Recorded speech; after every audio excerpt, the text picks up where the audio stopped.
Hello everybody and welcome back to round 4 of our IndyCar career mode in this 2025 season as a rookie. Pato O'Ward coming off of the win in the streets of Long Beach as Scott McLaughlin with his second place effort would take over the championship lead as we come into the Alabama Grand Prix here from Barber Motorsport Park. An exciting, fast, windy racetrack that I really wasn't quite sure what to expect coming into this one now, and I was excited for it nonetheless. We have yet to score top 10, of course, in our IndyCar career. We had a horrific ending in Long Beach, of course, with the outing there. Just really wasn't what we were looking for, but we're looking for a bounce back weekend, and you guys are riding on board with my quickest qualifying lap of the day, and qualifying has been a bit of a struggle so far for us in our rookie season. We've been kind of starting these races on the back foot, and then we kind of, go through the process of having to work our way forward. And as this qualifying lap was going on, I felt pretty confident and I felt pretty comfortable, but it was becoming apparent pretty quickly that we were going to find ourselves probably in that same position again, and running a comfortable lap time and what I felt like was pretty good, but it wouldn't quite turn over into the actual qualifying leaderboard here as I come through the final turn heading down this front straightaway. And I mean, we're gonna cross the stripe and go 27th, which was only beating one car, and then I would end up dropping to dead last. Last episode winner, Pato O'Ward, actually going all the way to the back with us, as it was Callum Ilott who would qualify on pole position, as you see the rest of the qualifying order on your screen. So a bit of a surprise to see Ilott up on pole. And of course, Prima has won the season with Robert Schwartzman, who starts P3 just behind his teammate there as well on the front row. Of course, you saw Kyle Kirkwood, but Pato O'Ward joining us at the back of the grid. We started the back for 35 laps of racing. I feel like maybe removing some feel out of the car in qualifying could be something that will help us in the future, and that's something we're going to try in Indianapolis going forward into the next episode. Nonetheless, 35 laps of racing, Callum Ilott and Prima take up the first two rows as we are underway here from Barber. Who's going to come out on top as once again we attempt to go from the back towards the front. A full fuel tank will take us about 23, 24 to 25 laps here today, so we can go about 3/4 of the race before we have to come into the pit lane. We have seen some terribly timed cautions this season in the middle of pit cycles completely change these races. Don't be surprised if we see that again here in Barber now, as you see Will Power battling with Scott Dixon. He comes out on top of that battle as we continue to watch these guys scrap it out. Alex Palou starting deep down the grid, trying to move his way forward. Joseph Newgarden up there in the 4th position. As you can see this little battle right here, that's the 45 of Louis Foster getting overtaken by Alex Palou. I myself gained 2 spots on the immediate start of this race, so couldn't complain about that. We got past Stingray Rob, we got past as well Christian Rasmussen, and are settling in right behind Pato O'Ward, actually having to get on the brake pedal right there through that high-speed chicane that you can usually take full throttle. But 35 laps here, we've got time to kind of let things play out. I believe that's the same amount of laps you had actually last episode in Long Beach here, but these first few laps, I mean, of course, after qualifying last, my confidence was quite low. I mean, if you saw the leaderboard times, we weren't far off the cars directly in front of us, but I knew I was going to have to take, 2, 3, 4 laps or so just to find a confidence. Look at that, it's just tank slapper you saw right there on the exit of turn 1 from Pato O'Ward. O'Ward who wins in Long Beach down deep in the bottom part of the field, and this is a racetrack that is really difficult to pass, at least here in iRacing AI. I have always had trouble, and that's why I was concerned, because I've raced here before with IndyCar AI, and I was very concerned when I saw my qualifying be as slow as it was, because I knew it was not going to be easy to overtake. It's not going to be easy for me, it's not going to be easy for anybody else. You're going to see some slower cars be able to maintain some track position today, and I feel like Prima could be one of those teams with Ilott on pole, Schwartzman as well.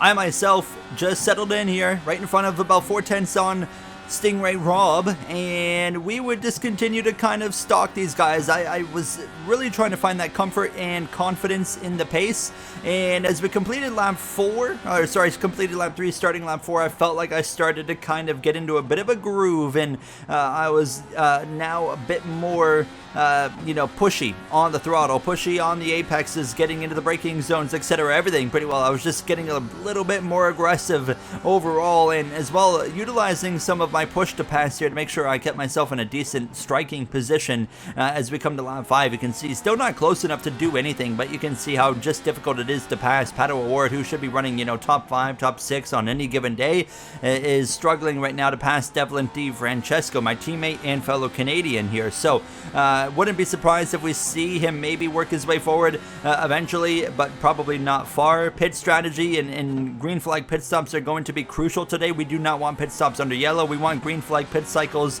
that are open wide for us to take advantage of. As you can see, some side-by-side action in front of us, but look at this. We have now run down Pato O'Ward and others here. So suddenly, as we start lap 7, it seems like we might have something to show as these laps go on. Didn't quite have an opportunity to do anything right there on lap 7, and now we fast forward to lap 8, and you still have Callum Ilott, Kyle Kirkwood up in first and second. Joseph Newgarden continues in fourth behind third place in that brand new Prima team, with Robert Schwartzman behind the wheel, using my push to pass again, showing the nose here on O'Ward. An aggressive move into the downhill chicane, a bit of wheel-to-wheel contact right there. We both avoid damage, and as we roll out of the corner, we continue a bit of a drag race here down towards the high-speed chicane. Who's going to lift? It's not going to be me. O'Ward lifts. We back out on the exit there to make sure we still make the corner. We gain the position, and we've actually made an overtake. Now, can we run down fellow Canadian there of Devlin DiFrancesco? The answer is yes. At lap 9, using push to pass. Look at the gap now as we roll up to him, and he throws a bit of a defensive move, but I get even more aggressive than he was defensive. Up the inside, and we're going to easily clear our teammate right there. And now we're only up into 24th position, but we have suddenly figured things out. We made one pass on Pato O'Ward, and it felt like our whole race has suddenly changed in terms of just figuring things out. We've now passed DiFrancesco. We are now running down Renus VK. In front of him, we got Jacob Abel, then Kiffin Simpson not far down the road as we continue up towards the back of VK here, and waiting patiently. Lap 10, we found kind of my favorite corner, I would say. This hairpin right here is such a perfect corner to do exactly this. Lunge up the inside. I'm actually locking up into the braking zone there. Fortunately, still make the apex, and we'll get the position on VK now up to 23rd. Now looking for 22nd on Jacob Abel here, and another lap later, lap 11, looking down towards the same corner. He defends all the way to the grass right there. Aggressive as we dive one up the inside, wheel to wheel, and we'll nearly get the job done, but now it's going to be a drag race, and I'm probably going to back out of this one here as I don't want to go side by side on the outside, so I'm going to let Abel have it for now.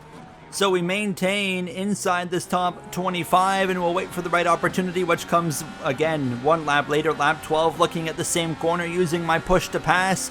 This time we're not going to get blocked to the grass, and we'll get wheel to wheel into the corner now, and right here on the exit, maybe thinking about using push to pass just to make sure we complete. There we go. We complete the overtake. So, another spot gained. As you can see, the top two of Ilott and Kirkwood. But look at this. Schwartzman is losing a bunch of time and is backing up everybody. So, he was suddenly starting to lose an average of 1.5 to 2 seconds a lap to the front two, but it was so difficult to pass at Newgarden, and nobody was able to find a way around him. So he was backing up 6-7 seconds now off the lead as these laps were going on. Now to lap 13, we're just behind Kiffin Simpson, and of course we're coming up on towards 20 laps to go. If we were to pit right now, we could make it to the end just barely. So we are officially inside of our pit window, so we can come in if we want to. And my kind of thought process was, okay, maybe we could pit once we kind of start getting stuck in traffic, because we've been moving our way forward pretty consistently, so we're not losing a whole lot of time right now. As you can see, a bit of a mistake made right there, but I definitely feel like our hand's going to be forced here. We might have to come in a little bit earlier, just try to get some clean air on the nose, and hopefully make up some time that way as we actually clipped the grass there on the left side. A few mistakes back to back, but it would not affect us as we continue. Actually, I would complete the pass on Kiffin Simpson in the hairpin. Completely forgot to show that, but I would then bring the fight to Santino Ferrucci and pass him and up into the top 20 behind Alexander Rossi.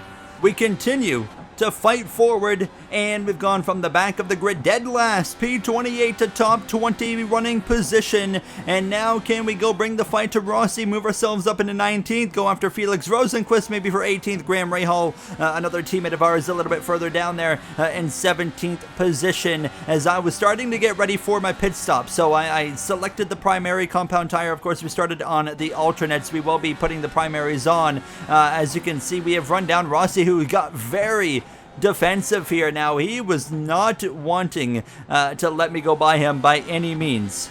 So I kind of felt like I hit a bit of a wall behind Alex Rossi and just struggling to get past him, and I was now starting to seriously consider the whole, okay, maybe we could pit early. I was thinking about hanging on to around lap 20 at least. That would put us within about a 15 to 16 lap window to go to the end on the primaries, which would be less laps on the compound that goes longer than these alternates that would be putting on, or currently have on now. As you can see, Colton Herta dives one up the inside, actually contact right there with Joseph Newgarden, and this is going to put him into 4th position if he can complete this pass, as they head down into the right-hander through the chicane, goes downhill. Such an awkward corner, but job done potentially on the exit. Yes, it is. Herta into 4th, showing Newgarden maybe how it's done, and that's something everybody could learn here today, is overtaking such a difficult of course task to accomplish. Again, Rossi going defensive on me right there as we maintain this 20th position. Ferrucci and Simpson just behind. Not a lot of pressure from either of them, however, but definitely, like I said, we were seriously considering pitting around lap 20 or so if I continue being stuck, and that's the situation as I slide out of the final turn, and this is coming to the end of lap 19, starting lap 20. So I said, okay, if I can't find a way past Rossi right here on this lap, then we're going to have to look into the pitting, and it was looking like that was going to be the situation that we found ourselves in, and sure enough, I could not find a way past Alex Rossi. Now, I felt like my pace, I didn't have much more in it, but nonetheless, we're going to box and just get some clean air on the nose. We are well within the pit window, so we're going to have 15 laps to go as we come back onto the racetrack, getting down to 45 miles per hour, get that pit limiter turned on. Overall, yeah, the difficulty in passing is I feel like maybe hurting us a little bit, but I also feel like we've kind of gotten as far as I felt like I could at that point. But we get the primaries on, a very solid pit stop. They'll drop the jacks, we'll get back going. It's a 7.1 second pit stop here as we'll return to the racetrack. So this first lap is all about warming up your tires. Of course, we're going to be on a bit of a slower tire to the rest of this race, but they will last longer. The question is, how else is everybody else going to do their strategy? I didn't really keep track of who started on primaries and will be going to the alternates, so that is going to be up for debate, or up for the question now, as the leader, Callum Ilott, actually pits just one lap later, so he pits before our second place driver, of Kyle Kirkwood, who now takes the lead of this race. I wouldn't be surprised if we see Kirkwood come in with another lap or two as we continue on. So now I've gotten a full lap under my belt on this primary tire, and hopefully we can now really fire this car up, fire this pace up. Christian Rasmussen has just come into the pits. He is now several seconds behind me. Of course, I really wasn't focused on Rasmussen. We're focused on mainly Alex Rossi, where we're going to come out compared to a Rossi as we continue to watch this battle. This is Colton Herta now going around the outside of Schwartzman, looking for P2. He'll get the job done, and maybe he'll bring Newgarden with him. Hold on. Schwartzman tries to fight back on that red stripe alternate compared to the slower tire of Herta's, but not going to happen now. Those black wall primaries, of course, starting to get better now, as Kirkwood would eventually pit from the lead, and that's where now we wonder how is this going to work out. So Kirkwood's on the red stripe alternates. We'll see Callum Ilott come into the frame. He's on the red stripe alternates as well, but he is going to be on warmed up tires while Kirkwood's tires are cold. So he's in front of Ilott right now, but I believe by the end of this lap, you're going to see Callum Ilott have such an advantage on warm tires, he will probably run him down. He'll get to Kirkwood, as we are going to come out, unfortunately, just behind Rossi. We gained nothing. We did not gain anything by pitting a lap early. However, we have warm tires. Every car that just came out in front of us, cold tires. We need to attack right now. Fired one up the inside of Rossi. Look at this side-by-side battle of Ray Hall and David Malukas here right in front of us now. Malukas has got no grip. We pass him. And now we'll look to the right side. I don't want to put my teammate in an awkward spot, but we need to pounce on every chance we can as I slide across the nose, a bit of contact with Graham Rahal. Not exactly what I wanted to do. Now, lined up behind Felix Rosenquist, we pull out to the right side looking for a move, and it's not going to happen. And now the battle for the lead has started to heat up. Ilott on his heated up tires has run down Kirkwood, whose tires are just going to start to come up to temperature as he comes through to end this lap. Ilott needs to pounce now, or good luck making this pass for the lead. Kirkwood defends left, and now look at this move around the outside. Callum Ilott and Prima looking for their second win of the season, putting both drivers potentially on the top step of the podium, and he's already driving away from Kirkwood, who continues to struggle as we are engulfed in this battle as well. Now as I see some potential gravel thrown up on the racetrack, 2 cars off, including Scott Dixon and Louis Foster. They've both gone off. We stay green as I went wide, and we give up 2 positions. We gain 2, and then we lose 2 to Malukas.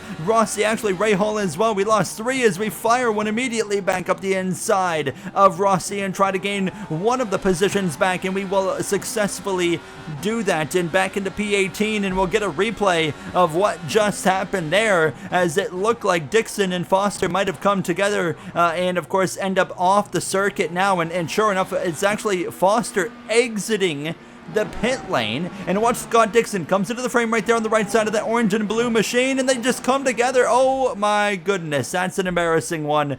We do stay green.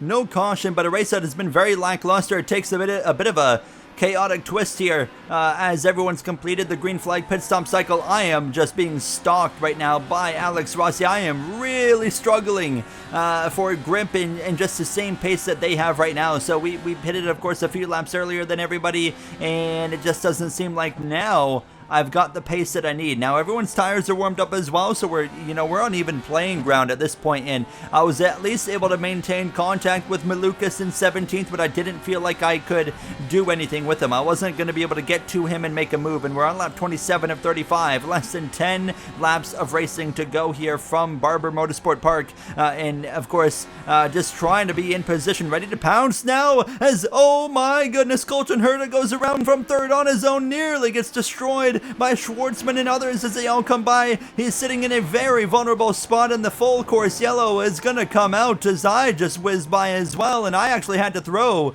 the yellow for that one. That should of course be a caution, and the caution flies here from Barber with under 10 laps to go. Callum Ilott leads over Kirkwood. Nobody pits, so the running order remains the exact same. You got Newgard in there again behind Schwartzman. But as well, you see Power in 5th. Palou is up to P6. Don't rule him out. Scott Dixon is actually a lap down. He had to pit for some repairs. And Louis Foster, he actually remains on the lead lap, but at the back of the grid. So we're ready to go back racing.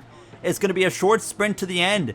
5 laps of racing to go, and finally we don't see some chaotic strategy twist, as that yellow did not come out inside the green flag pit cycle. Callum Ilott leads into turn 1 over Kyle Kirkwood. Now, of course, very different looking from IRL IndyCar, where we actually have cautions, and it's not Alex Palou winning every single weekend. It's actually interesting, is basically what I'm trying to say. Now, Newgarden in 4th. Can he do anything with Schwartzman? Power just behind, with Palou stalking him as well. Scott McLaughlin, your point leader, a little bit deeper in the field, but but inside the top 10, having a solid day here from Alabama as Newgarden continues to look for an opportunity to pounce against Robert Schwartzman, your Chicago Street Course season opening winner, of course, in dramatic fashion, as he should not have won that race, as I was fighting here with my teammate of Graham Rahal, who stays ahead. So we maintain currently P16 as we continue on, looking for the opportunity to maybe get past Rahal as we continue to follow him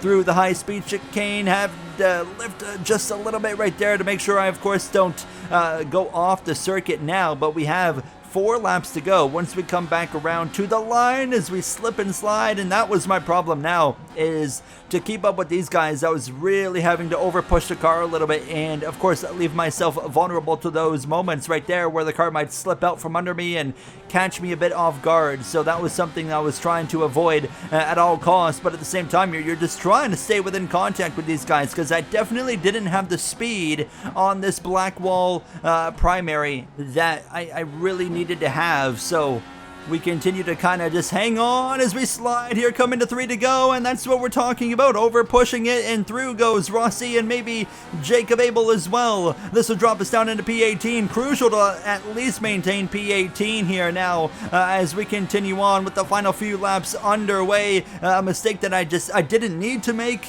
as an IndyCar rookie. Of course, it's expected we're going to make some mistakes along the way, but yeah, definitely not a mistake I wanted to make right there, as we now just try to hold off Santino Ferrucci as we approach 2 laps to go here from Barber. In the battle up front is heating up, not necessarily for the win, but actually between Joseph Newgarden and Robert Schwartzman for third. Newgarden going around the outside of the Prima driver through turn 1 and into turn 2, kind of runs him a little bit wide up the hill, and that opens the door for Newgarden's Penske teammate of Will Power to fire one up the inside as well, and Penske's going to go through and potentially take third and fourth in the final 2 laps of this race now, as Schwartzman continues to keep it up the inside of Power, but it's not going to be enough. Will Power will get the position, so third and fourth to Newgarden, and Will Power below there still in P6, as you can see myself hanging on again there, the wheel going all over the place as we approach the final lap of racing here from Barber in Alabama, and it's all Callum Ilott this weekend. Qualified on pole, leads over Kyle Kirkwood on this final lap, with Kirkwood close enough to keep pressure on him, but not quite close enough to make a move right now as we come through turn 1 for this final lap here from Alabama. What a race it has been. I mean, the first 3/4 of the race were quite calm, and we completed the green flag pit cycle finally without some chaos and cautions that flipped the race. And then once the pit cycle gets completed is when the chaos kicks off between Louis Foster and Scott Dixon coming together and having their accident. No caution came from that, but then we as well have Colton Herta, a self-inflicted error that ruins his race from 3rd place to now the back of the grid because of his self-spin. Heartbreaking for Herta, and of course that brings out the caution and spices things up even more, but Callum Ilott, unfazed through it all, rounds the final few turns, and this brand new team in IndyCar Prima is going to win 2 of the first 4 rounds on the season. Callum Ilott is an IndyCar winner. He holds off Kyle Kirkwood here from Alabama. Joseph Newgarden will come through to complete the podium in 3rd over his teammate of Will Power, as we're going to come through the final few turns across the line for an 18th place result. Not terrible, not great. We moved our way forward at a track that's nearly impossible to overtake, so therefore I can't really complain a whole lot. And we will, of course, take a look at your finishing results here. And, I mean, overall, yeah, I mean, still no top 10s after 4 races. We are a rookie. We're not on the best team. It's all about proving our worth in Season 1. But, yeah, I mean, you see your finishing order there. Callum Ilott on top over Kirkwood and Newgarden. You see the rest of the grid. Newgarden having a way better season than he is in real life, to say the least. But looking, towards the point standings, and it's still McLaughlin on top by 14 points over Callum Ilott, who has now 2 top 10s. Kirkwood in 3rd over Schwartzman and Newgarden, your top 5. How about Nolan Siegel having a respectable season as well?